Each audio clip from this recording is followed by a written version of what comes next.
Let us begin today. Shar Aleph, Perek Yud Gimel. And I want to do some inside, a minute to learn it inside, and then to talk about. We learned that there is Nefesh, Ruach, Neshama, three halakim to the Neshama. Nefesh, Ruach, Neshama. Nefesh being closest to Gashmias and the Guf, and Neshama being the closest to HaKadosh Baruch Hu. Nefesh is not the body, the Guf. You have a Guf. The Guf gets a Nefesh. The Nefesh, the big word is, the Guf gets a Neshama. Vayipach ba'apav nishmas chayim. But it's not as simple as that. It's more sophisticated than that. And if you look in the Chumash, you'll actually see it. There's first you get the Nefesh. And Nefesh has, as we learned, I just want to review, two parts to it itself. Even the Nefesh has two parts. There's the Nefesh, which is part of the Neshama, and there's a part of the Nefesh which is part of the Guf. So in the words of the Ramchal, there's the Nefesh Alekis and the Nefesh HaChiyoni. Words of the Balatanya, there's Nefesh Alekis, Nefesh HaBahamis. Same idea. The idea is that which is, so the Nefesh goes all the way down to the life force within a person. Hadam hu HaNefesh. Even Dam is Nefesh. But that's not the Nefesh Alekis, that's the Nefesh HaBahamis. Right? Kangaroos have blood also that's flowing. It's a Nefesh HaBahamis. But it has, the Guf and the Nefesh of a person has Taryag, Shasa, Evarim, Ramach Evarim, Shasa Gidim, right? So the same thing, the Makbil is the mitzvahs of HaKadosh Baruch Hu, or the Nefesh Alikis, which locks into it. So Shasa and Ramach connected the mitzvah. So that's the Nefesh, and that's where we can hook in easily. Then there's the Ruach, and then there's the Neshama. That, says Rabbi Chaim Volozhin early on in Perek Yud Aleph, Perek Yud Beis, is also makbil to Machshava, Dibur, Maisa in descending order. Machshava is in the Bechina of Neshama, and Ruach, as we all know, is the Bechina of Dibur, and Maisa is in the Bechina of Nefesh. So you have, right, this is the big trifecta. Nefesh, Ruach, Neshama, Maisa, Dibur, Machshava. Machshava, Dibur, Maisa. So what we learned last week was, first of all, an important insight that goes through all three. Yud Beis, Teal talks about Machshava. Perek Yud Gimel talks about Dibur. And Perek Yud Daled talks about Maisa. He's going in the order of Machshava, Dibur, and Maisa. We're in Perek Yud Gimel, so today we're going to talk about Dibur. But I want to remind you of something very important, and that is that we think, I think it would be natural to think that everything we do starts with a machshava, works into a dibur, and then goes into a maisa, right? Mm-hmm. Whether that's like a quick thing that happens of an art, in a second, or whether it's something that takes years. I've been thinking about this for years, and finally you start talking about it, and then finally get the maisa, which may or may not be true. I mean, many people do maisa without any machshava at all. And there's certainly many machshavas that have no maisa. Is the lave connected to the machshava or machshava? Machshava, l'chayr. That's actually what we're going to learn today.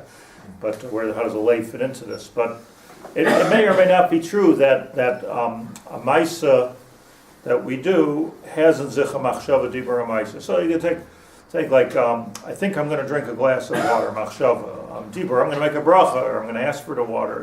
And maisa, I drink the water. So machshava, dibur, and maisa. But it's really a much deeper thing than that, because in the world, being that it's keneged the parts of the neshama, and for that matter, there's another parallel here, which is the oilamos that are going on in Shemayim.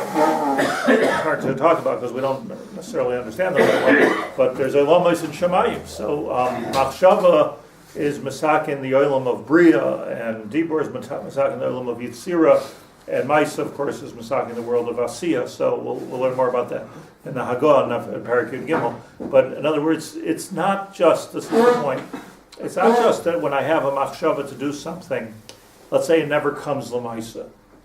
It never even comes to Dibur. So it doesn't mean that it was nothing. A machshava is a machshava. That's masakin the world of machshava.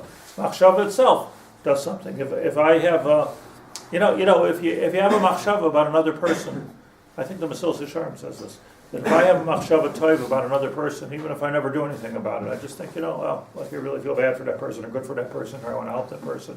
So even if you never actually do anything about it, it affects your relationship. He doesn't even know about the machshava. We hardly know about the machshava ourselves. But you have a machshava. A machshava is a tikkun farzich. It's unto itself a tikkun. Besides for the fact that it's maybe lidei dibur or maybe lidei maisa. Same thing as with dibur. When a person does a dibur, it changes the world. A dibur changes the world, whether it comes l'maisa or not. So what we need to understand, the omek hadavar is that it's not just machshava dibur maisa as a sequence.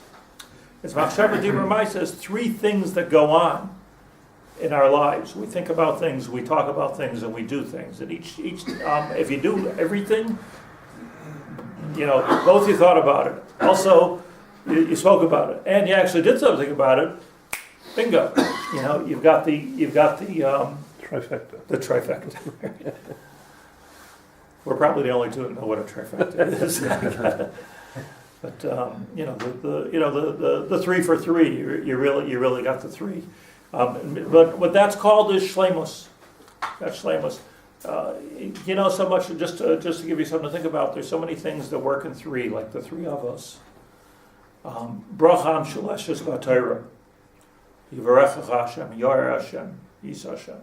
All of those. It's all connected. Machshava, dibur, maisa, nefesh, ruach, neshama. The world stands on 3. World stands on 3 things. Amos.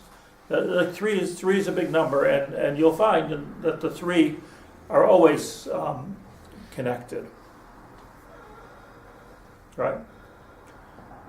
In other words, like Avraham Avinu was a big philosopher, but Yitzchak put his neck out for the Jewish people. And Vayetze Yitzchak lasuach basada, of Dibur. And Yaakov was Lamaisa, 12 Shvatim, Klal Yisrael, Tachliti, as it was. So, but that's the Nakuda here that I want to keep in mind, is that it's not just 3 in sequence, it's 3 things, it's 3 different tikkunim that we make. Our machshava accomplishes something. Our dibur accomplishes something. And whether, by the way, it can be positive, it could be negative. Not necessarily positive. A machshava ra can accomplish something negative. So we talked about machshava. Now Perek Gimel. Let's read a little bit about the dibur. V'chein be'inyan hahisayrus shelamala ayidei b'chinas hadibur. Yud Gimel. Shar Aleph Yud Gimel. V'chein be'inyan hahisayrus. Well, you don't have this in yours? No. We discussed what honest, the end of the base. So I'll tell you. Thank you for catching me on that. I know. I was hoping nobody would notice. I skipped a little bit about the pshat in Gehenna because it was getting me depressed. It doesn't apply to anybody here. Right? Yeah, but I spoke it out that as much as machshava, dibur, and maisa of toiv, let me just say this, and I'm going to go back to it. But as much as machshava, dibur, and maisa of toiv create your olam haba itself. So he says that so much so that your machshava, that is your schar olam haba. Your schar olam haba is the light that you bask in from your good thoughts and your good diburim and your good maisa. So the same thing is true with an avera, that a person does machshavas rois or diburim ra or maisim roim. So you've created tumah, you've created an energy from the klipa, you've created choshech, and that choshech, which is full of bilbul and confusion and pain, is the time. Eov called all of his yisurim choshech. Achlaylo yichashchuni. Right? He talked about choshech. A person is going through a lot of suffering in life. It's a time of choshech. The Gedolim called the Holocaust the Yemei HaChoshech.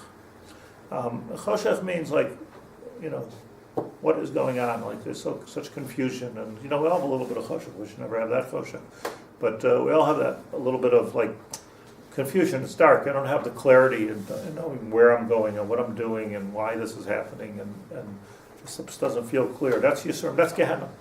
Esther. Yeah, Hester Panim is Gehenna.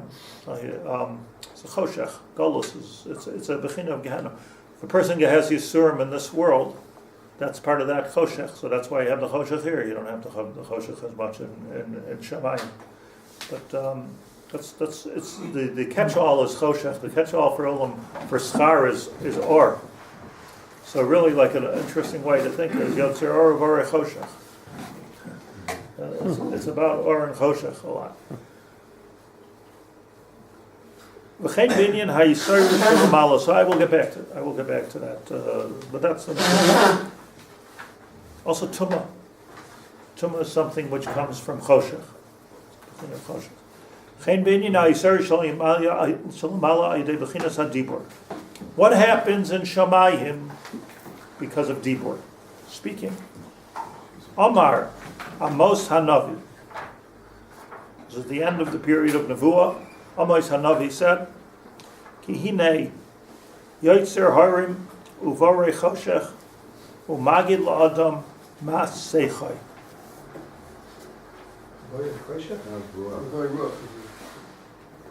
What did I say? Ki hine Yotzer Harim Uvare Ruach. Sorry. Umagid La'adam Mas Seichai. Your speech, siach. Kol hayom he sichasi, but the word in Tanakh is seichai. If you're a yeshiva, you say sichai, but if you open the Tanakh, you say seichai. It says seichai. Ki hine yotzer harim uvayre ruach. He creates mountains. Amos said. He creates the wind. That's very interesting. That Yitzira has to do with the mountains, and Bria has to do with the wind. I told you I kept on asking less, so windy a couple weeks ago. I was kept on asking, where's the wind come from? Trees, right? The trees. It's a bria. Umagid la'adam ma'seichai. So he says here, Ki Amru b'Zayar, says in the Zayar Lech Lecha, in all these places, Shaloshoin Haggadah Shayach al Roza de Milsa. There's a difference between, now we start to analyze and analyze the idea of speech. So speech could be Dibur, speech could be Amira, right? Sometimes they're combined. Vayidaber Hashem el Moshe Lemor. You have Vayidaber, and then you have Lemor. Pashup Shat, what is Vayidaber Hashem el Moshe Daber, or Lidaber? Why is it Lemor? So the Pashup Shat is that Dibur is in general terms, and this is going to become important for us. When you speak in very general terms, like what is this? It's a thing. So it's a thing. It's a davar. In more specific terms, it's a kos. But people talk about their stuff. Stuff. So that's dvarim ba'alma. So dibur, dever, which is pestilence in the Eser Makos. So dever, the reason it was called dever is because it was a swarm. It was a swarm of pestilence. You couldn't see, there's 76 bees coming at me. It's a swarm of bees. They spoke about it in they can only speak about it in general terms. That's what davar is. So Vayidaber Hashem el Moshe. Hashem spoke to Moshe sometimes in general terms, lemor, to say it in specifically. You speak it out to Klal Yisrael in detail. For Moshe, Rabbeinu was good enough to generality to speak it out in detail. Amar is like, an Amir is the summit of a mountain. The point of a mountain is Amir, also in Arabic. An Amir is the highest point, the pinnacle, the very, very specific. The mountain is a mountain, but to summit is already godless. There's a prat there. So Lemor is talking about Befrat. So what about then? There's a word siach. So ma'ahavti tarasecha kol hayoim hisichasi. Siach. So siach means the way Rashi explains it in that pasuk, Kol hayom hi sichasi, a sicha is seretzach alein, shmuz. Like this, just a conversation, you talk about it. Kol hayom hi sichasi means that I like talking about Torah, I'm obsessed, like I just like talking about Torah, I'm schmoozing about it all the time. Not saying something, it's not a mirror, it's not a deep word, it's siach. Last country. The Siach updates the Siach for the Siach shel avdei avos. Siach yafas sichasa shel avdei avos me amirasan shel bonim. So in other words, even though it was just siach, it was just like I'm just talking, I'm just saying, right? I'm just saying. So I don't know what that means. That's something we need to analyze here. I'm just saying, just saying. Like the whole Kol Nidre was like the biggest moment of the year. It's all about just saying. I'm just saying. I'm just saying. I'm going to do this. I'm going to do that. I'm just saying.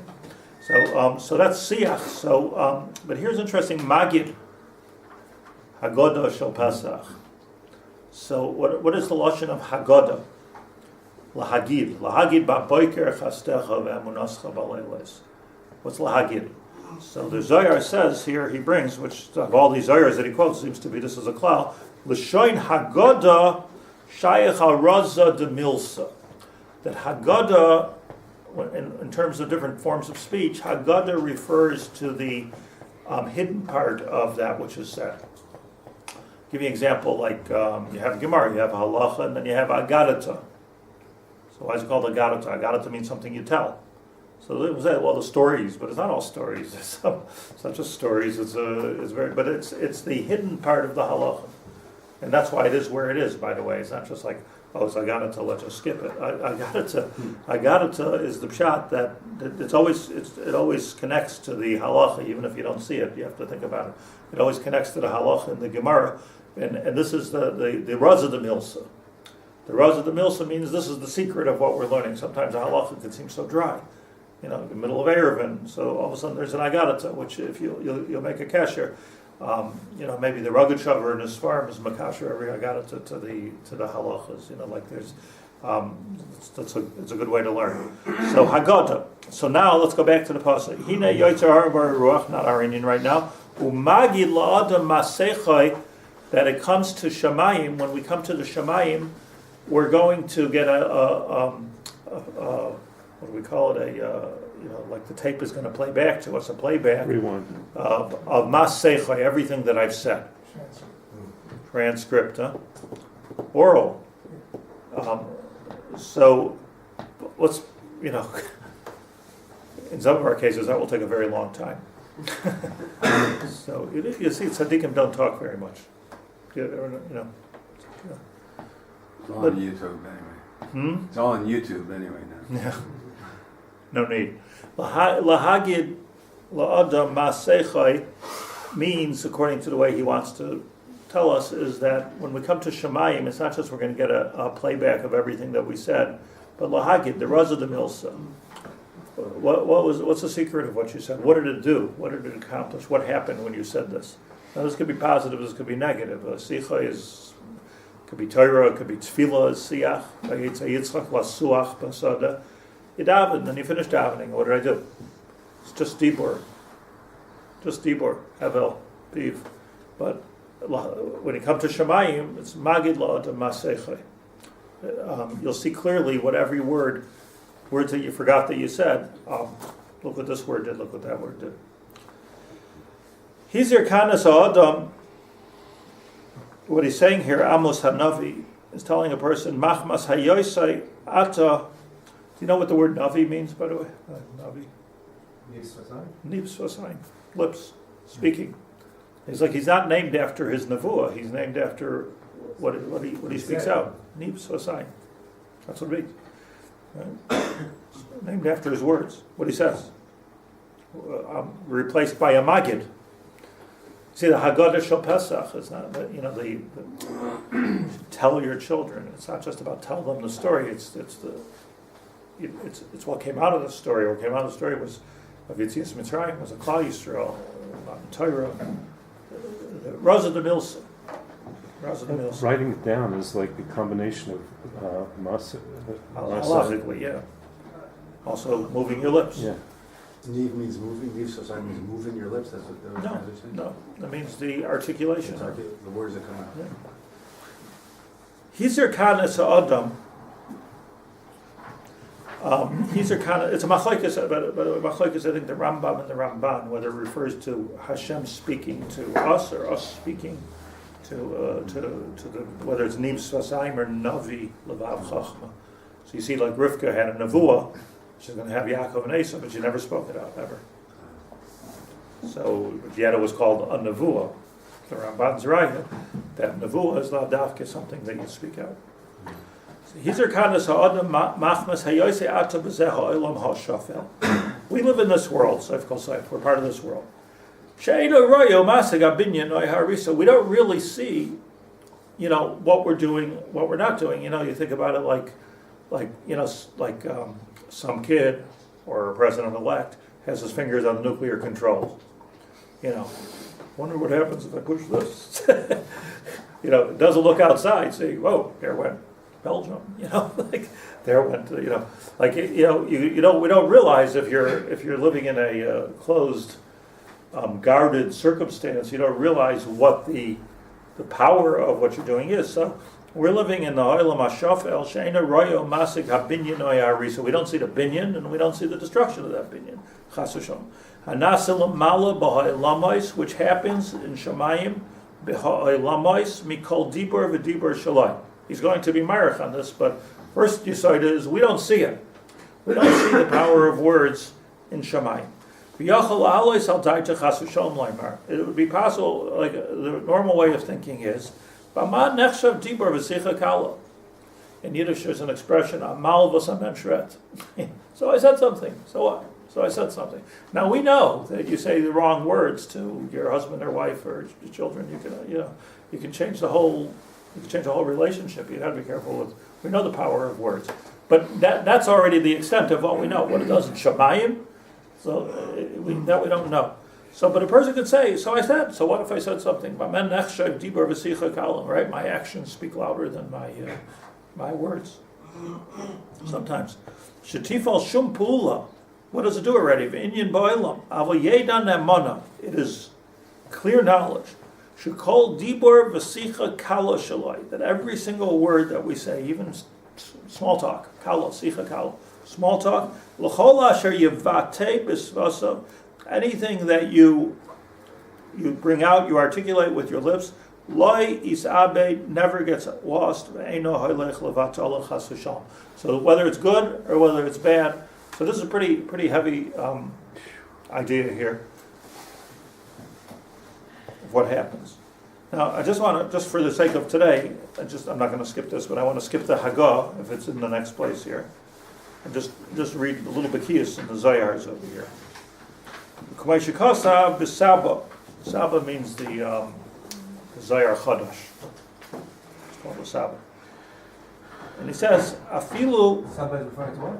The Zayar Chadash. There's a Zayar of Rav Shimon Bar Yochai, and then there was different likutim that they made from the members of Rav Shimon Bar Yochai, the laws of Rav Shimon.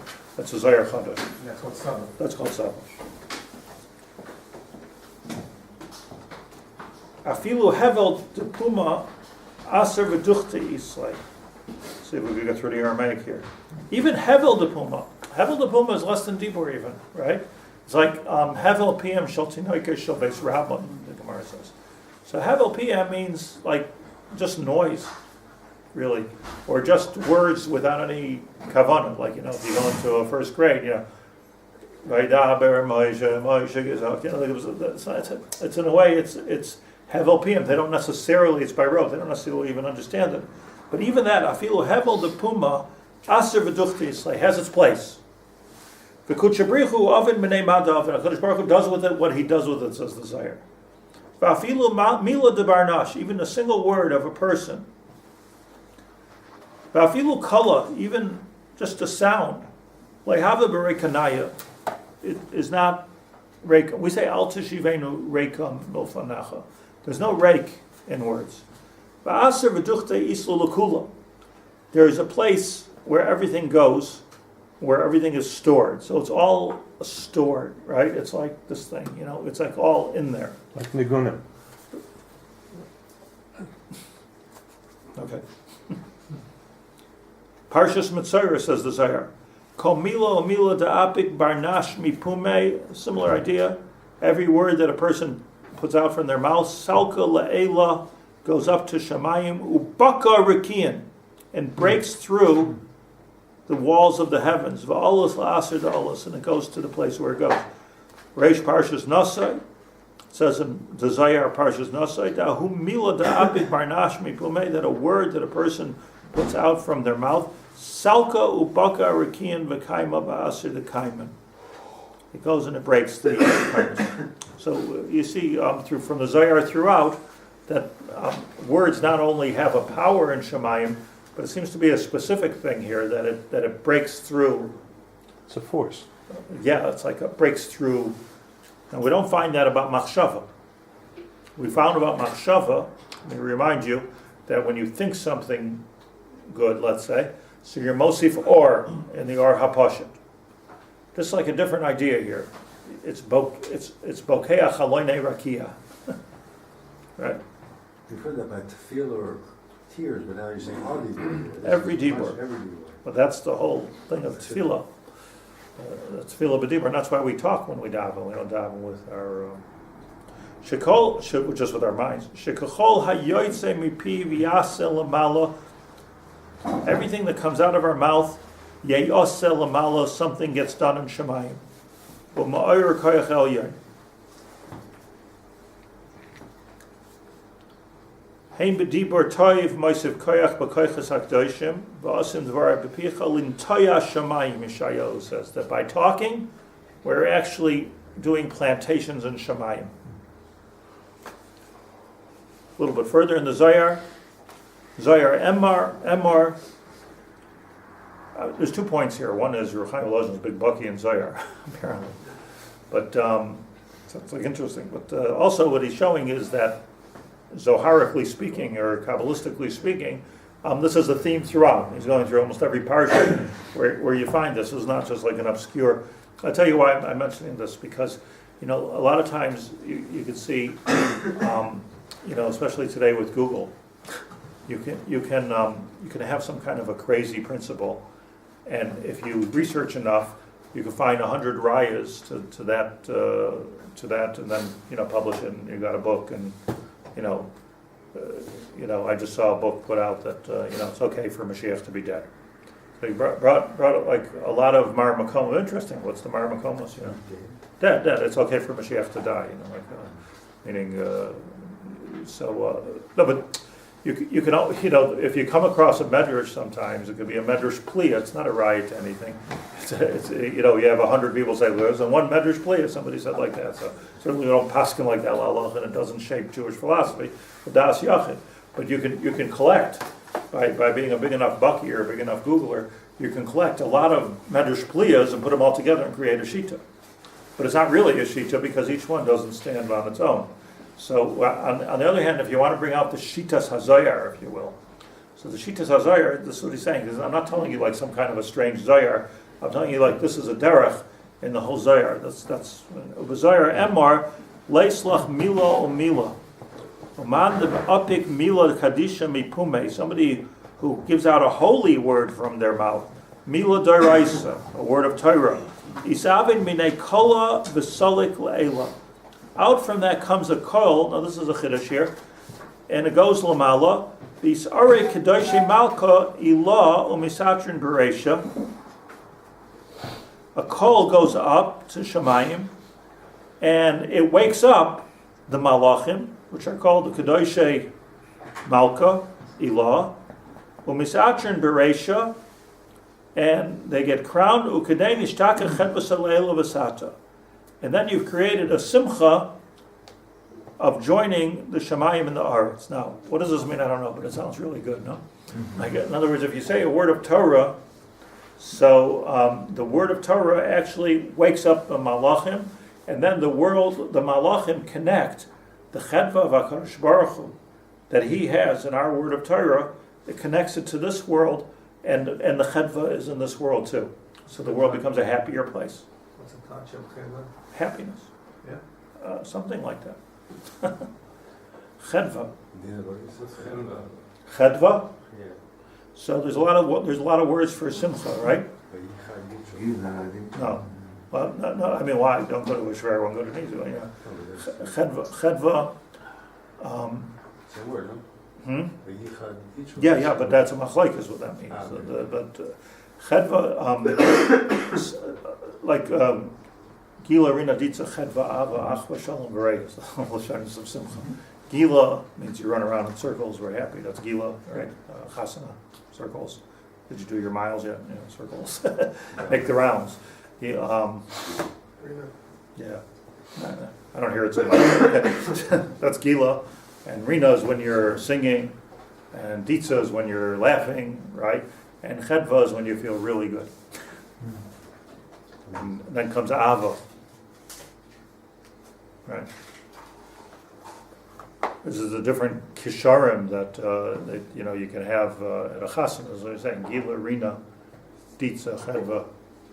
There's a maskil came once to the Vilna Gaon, and he told them that the maskil said, "You're a bucky." The Vilna Gaon said to the maskil, he says, "You're supposed to be a bucky in diktuk." I'm not sure which one of the famous maskilim was, but it was wrote a book on diktuk.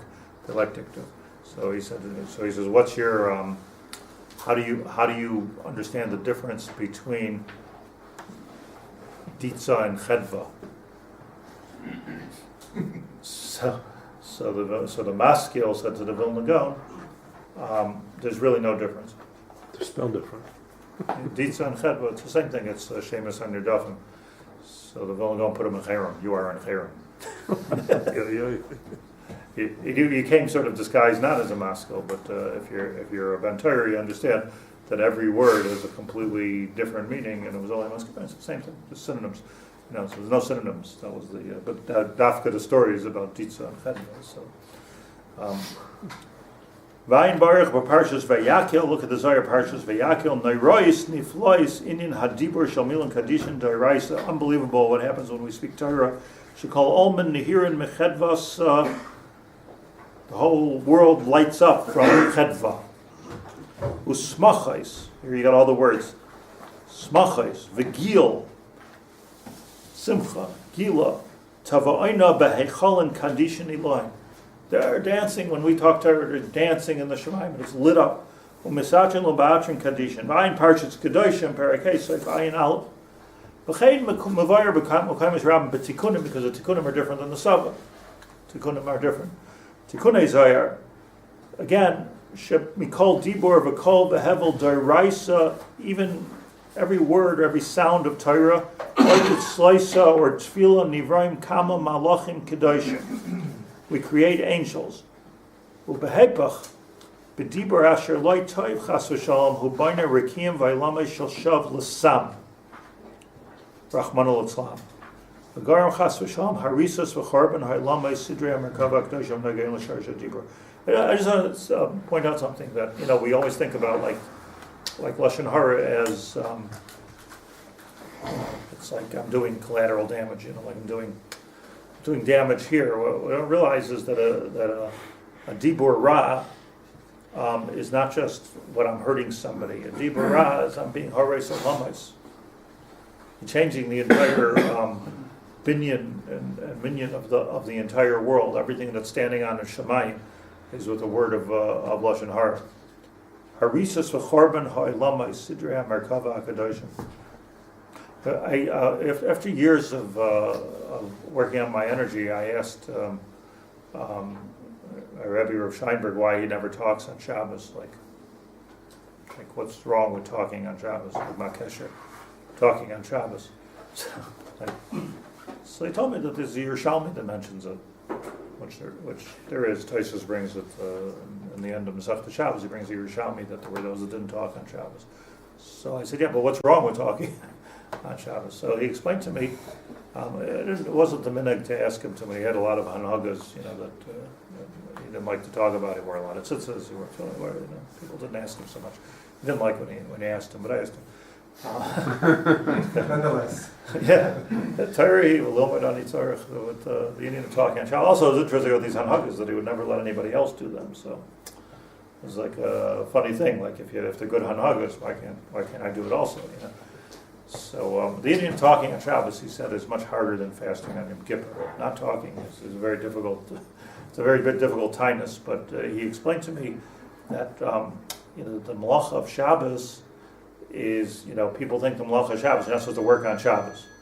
So, which of course is not the pshat. Like, you're allowed to lift up a pile of books, and walk inside the house, and you can't walk outside with a feather. So it's not just a question of you're not allowed to, like, what's the work? It'd be easier to cook something sometimes, than it would be to eat it raw. So, like, on a Shabbos, easier to talk on the phone than to walk over to somebody's house a mile and a half to tell them something. So, like, it's not just about you're not supposed to work on Shabbos.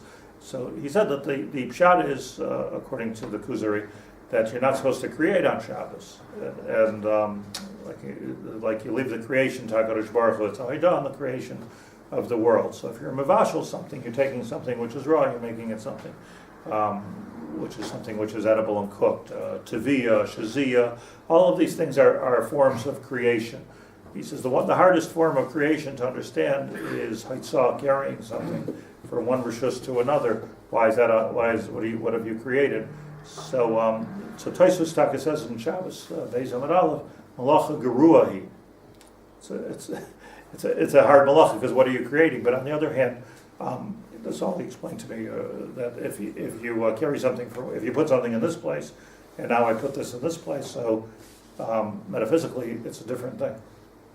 It's different. In other words, the makam of something creates a difference in the chefs of the thing. It's not just you take a person. Sometimes when we're in one environment, we act one way. We're in a different environment. You're in a different way. So your environment is important also. So he told me that the Nefesh HaChaim tells us that when you speak, you're creating worlds, you're creating malachim, you're creating. Dibur is creating. So his time is Dibur on Shabbos. Doesn't even talk Torah, by the way. Didn't talk Torah either. Just he had a job that he was the Rav of Mattersdorf. So somebody asked him. So if he had to, he would say a word. That's the only time he would break the diners. Mutter, like that. Awesome. No conversation. No talking and learning. And the shmuz that he gave on Shabbos was after Rabbeinu Tamshki, so he kept not 72 minutes, but much longer. Every Shabbos, so at 72 minutes, he allowed himself to talk, do sichas musar. That was his famous shmuz that he gave. Everybody came. But the point is that the dibur, he explained to me, is a level of creating things, and you're not supposed to create on Shabbos. So, like to him, Lefi Madrigasa, it was a davar borer, like what was going on, every time that he was talking. Hence, he didn't. The truth is, as I mentioned many times, he didn't talk too much during the week either. Like it wasn't for him. It really wasn't that hard. It wasn't, like I mentioned here. What? He davened. No, because during the week you're supposed to sheishes yom tasam malachtach. He davened, yeah. What was the din? He did. But I think I once mentioned that the Rebbitzin told me it took her a year until she worked out that he doesn't talk on Shabbos. she didn't notice it. Okay. But this is the key paragraph here. Goyim chas v'shalom ha'harisus v'chorban oilamay sidrei merkava hakadosh ha'nogoyim l'sharish ha'dibur. Don't realize what's going on here. Ayin zoyer tzav ha'leislach tav ubish. Oilam labriya shirayos v'neyodos mahin rayos. Woe unto those that us people that we see, but we don't know what we see. Every dibur has a place. So Shlomo HaMelech says in Koheles, a little birdie heard me. The walls have ears. It's also the same in the Gemara. I understood something very interesting here. That the Gemara in Avodah Zarah tells a story that Antoninus, and it was the Roman governor, and Rabbi Yehuda Nasi were having a conversation. And Antoninus asked Rabbi, they were friends. Antoninus asked Rabbi a question. And Rabbi said, I don't want to speak about it. So he said, it's a secret, between you and me, I don't want to speak about it. So he said, but nobody's here because the Gorsatanidas used to kill anybody that saw him even going into Rebbe's house. Used to kill him. Crazy stuff. But, the Romans like nuts, They used to kill people like nothing. But so Rebbe told him, Oif HaShamayim Yerlich HaSakol. He quoted a pasuk in Koheles. Oif HaShamayim Yerlich HaSakol, that a bird will take the voice. So always had, understand, a little birdie told me, the walls have ears, I can't take any chances. He's saying something different. I believe, according to this Nefesh HaChaim, what Rabbi Yehuda Nasi was being Megala was that Ki Oif HaShamayim Yerlich HaSakol. Take a look at this. Kama alfei mari de gadfi de achtan lo v'salkum lo mari de madam dayanan lei. That the angels are called oath. They're balei knafayim. And when I'm saying a word, there are balei knafayim that are grabbing the word and taking it to Shemayim and taking it to another place and taking it to another place. So it's not about nobody's listening. There's malachim here that are listening, and they're taking every word that I'm saying and taking it up to Shemayim. So I understood that what Rabbi Yehuda Nasi didn't want to say to Antoninos was not because he was afraid somebody was going to hear or anything like that. It wasn't about confidentiality. It wasn't about that he was worried about somebody bugging the room. What he was saying is that the words unto themselves have a power. It's not about somebody hearing, even if you're alone in a room. Hence you have all these ideas of al tiftach peh l'satan. Sometimes it's not worth, just don't even say something. It's not worth saying something, Growing up, if somebody had cancer, they always said he had Yener Machla, which I always found odd. His name? Yeah. He has that illness. They didn't want to, person has a liver illness or a heart attack. So you say what he has, cancer, Yener Machla. So they didn't want to, somehow or another, they understood that they didn't want to articulate even the words. Is that a Baba Ma'aseh? No, so kind of according to what we're learning, it's a real thing. I mean, the point is, I guess, don't we talk too much, articulate too much. Nicht Altstarfman Aroisra. You see, there's also I just want to make one more point here before we end. So is it better to speak Aramaic on a weekly basis because the law will not take it? Right. Apparently, Antoninos didn't know. Well, I don't know better now. That's too big of a question for me. But that's certainly what the sugya is there. That it has to do with something you don't even want the malachim to take. But I'm saying, I just want to say another thing that when you think something, you think something.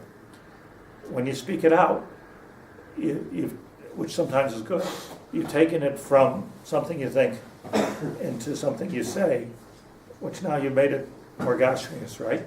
Finite. Yes. And that finite part could be a good thing, it could be a bad thing. It's a good thing, sometimes if you have a machshava of Torah or, you have some kind of a thought, so sometimes you speak it out and it doesn't work. And sometimes you speak it out, you get it a lot clearer. So speaking it out could be a very good thing because you taken ruchnis, take it to gashmius. And sometimes it's not a good thing because you see the Mekubalim, when they taught their Talmidim, they always taught beremes. They never spoke it out. Why don't they just speak clearly? they don't speak clearly. Not the Zohar, not Rosh Bar Yochai, not the Saba Kadisha, not the Arizal. They don't speak clearly.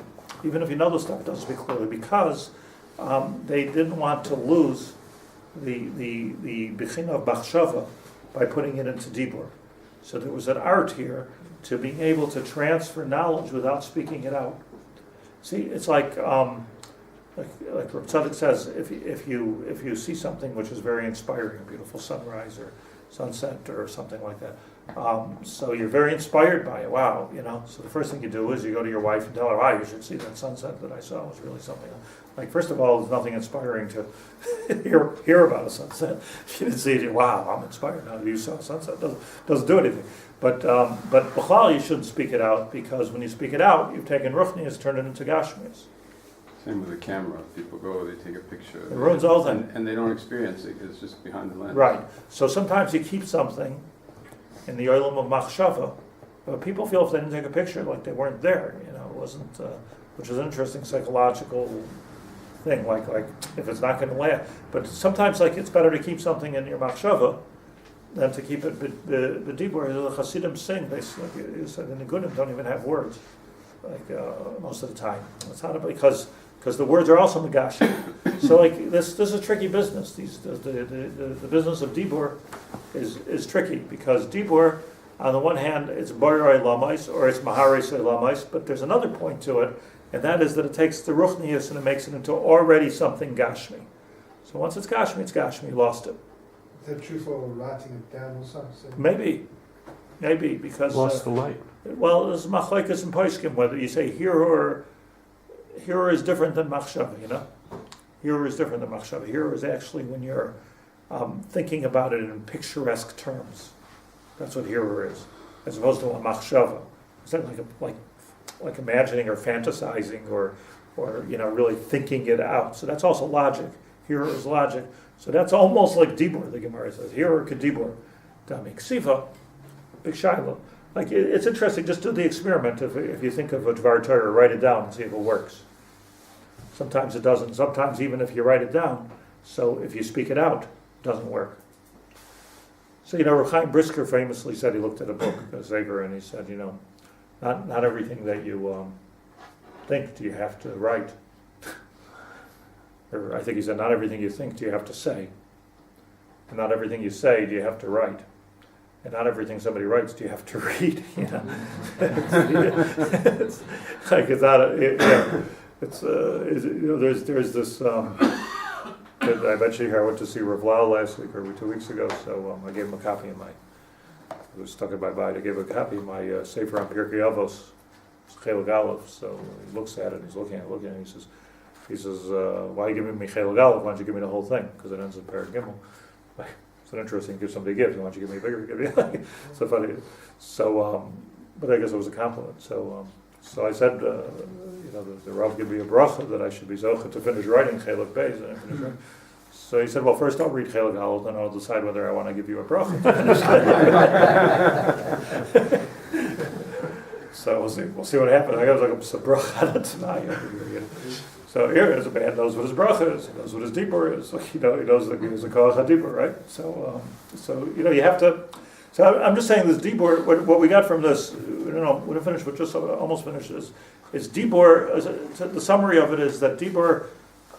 First of all, it's not necessarily connected to machshava and ma'isa. We know that dibur is not connected to machshava, but it's not. Dibur is something unto itself, and it has its binyanim and its harisus, its building and its destroying, both in this world, lashon hara, to destroy people, but also in the next world. You've actually created malachim roim through dibur ra, and by lashon hatoiv, you're actually creating malachim toivim. You're actually creating good energy, and that's really the back room. I mean, what's going on in Shemayim is really the back room. What's going on here? So we can leave it for the engineers and the doctors to worry about what's going on here, but we know the limitations of that. So if you get it from the back, so then you can really accomplish things like peace or war, chas v'shalom, and so it all has to really do with dibur. I want to make a point here, one last point, political point, that whenever something terrible happens, God forbid, a terrorist attack or something, so like you always like a lot of times you hear like, okay, well, the girls have to be more makbid on sneas. Now, first of all, I don't know why I find that offensive. Like, why are you blaming the poor girls?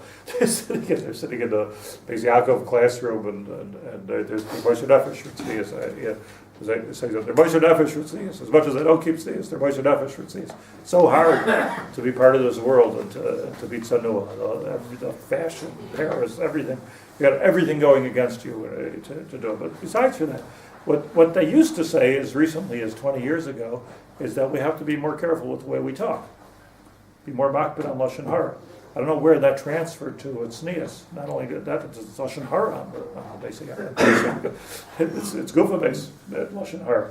But it just seems to me like the old time religion are like that. I understood this. I understood something terrible happens, chas v'shalom, in the world.